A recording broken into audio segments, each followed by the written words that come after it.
Soekarno punya banyak sahabat di luar negeri. Salah satu yang paling dekat mungkin dengan para pemimpin revolusioner Kuba, Fidel Castro dan Che Guevara. Che Guevara lebih dulu berkunjung ke Indonesia tahun 1959. El Comandante ini berdiskusi panjang lebar soal revolusi di Indonesia. Pada waktu itu, Che juga merupakan wakil resmi pemerintah Kuba untuk membicarakan hubungan dagang antar kedua negara. Soekarno cocok dengan pribadi Che. Keduanya penuh energi dan bergaya informal. Che sempat berwisata ke Candi Borobudur. Dia yang terkesan dengan Soekarno, kemudian mengundang Soekarno untuk ganti berkunjung ke Kuba. Maka tahun 1960, Soekarno yang melawat ke Kuba. Pemimpin Kuba Fidel Castro langsung menyambutnya di Bandara Havana. Soekarno disambut meriah. Warga Kuba berdiri di sepanjang jalan membentangkan poster bertuliskan "Viva Presiden Soekarno". Soekarno banyak berdiskusi dengan Castro soal apa yang telah dilakukannya di Indonesia. Di tengah kepulan cerutu Kuba yang legendaris, Soekarno memaparkan konsepnya soal Marxisme. Soekarno menjelaskan kemandirian di bidang ekonomi, bagaimana rakyat bisa menjadi tuan di negerinya sendiri tanpa didikte imperialisme.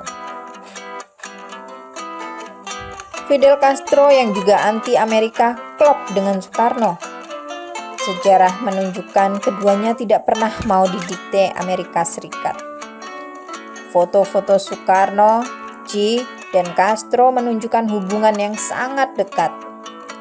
Soekarno menghadiahi Castro keris, senjata asli Indonesia. Mereka tertawa seperti dua sahabat saat bertukar penutup kepala. Soekarno menukar kopiahnya dengan topi ala komandan militer yang menjadi ciri khas Castro. Che pun tampak senang mengenakan kopiah Soekarno. Saat itu revolusi baru saja terjadi di Kuba. Castro dan Che baru menumbangkan rezim Batista dan mengambil alih kepemimpinan Kuba tahun 1959. Karena itu, euforia revolusi terjadi di semua pelosok Kuba. Yang unik, rombongan kepresidenan sempat berhenti hanya karena petugas polisi yang memimpin konvoi ingin menghisap cerutu. Cerita ini dituturkan ajudan Soekarno, yaitu Bambang Wijanarko dalam buku Sewindu Dekat Bung Karno, terbitan Kepustakaan Populer Gramedia. Saat itu dalam konvoi Soekarno ada 3 polisi yang memimpin iring-iringan kepresidenan sekaligus membuka jalan. Tiba-tiba polisi pemimpin konvoi menghentikan motornya dan menyuruh konvoi berhenti. Tentu saja semua peserta bertanya-tanya kenapa konvoi berhenti. Polisi itu lalu mengeluarkan cerutu dan menghampiri sopir Soekarno. Rupanya dia mau meminjam korek api untuk menyalakan cerutu. Setelah menyala, polisi itu lalu memberi hormat pada Soekarno. Dia menaiki motornya dan memimpin konvoi kembali dengan gagahnya, sambil menghisap cerutu Kuba tentunya. Bung Karno tertawa berderai melihat itu. Rupanya dia cukup paham Kuba masih dalam revolusi, ujar Bambang.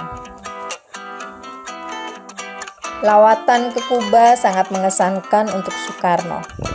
Sangat berbeda dengan lawatannya ke Washington beberapa waktu sebelumnya. Kala itu, Soekarno tersinggung dengan Presiden Eisenhower yang sombong. Eisenhower menganggap remeh Soekarno yang dianggapnya datang dari negara dunia ketiga.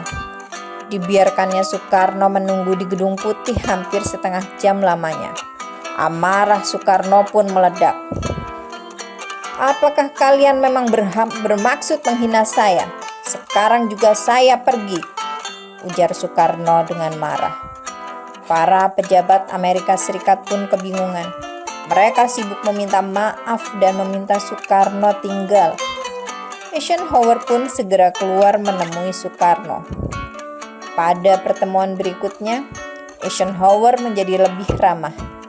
Dia sadar Soekarno tak bisa diremehkan.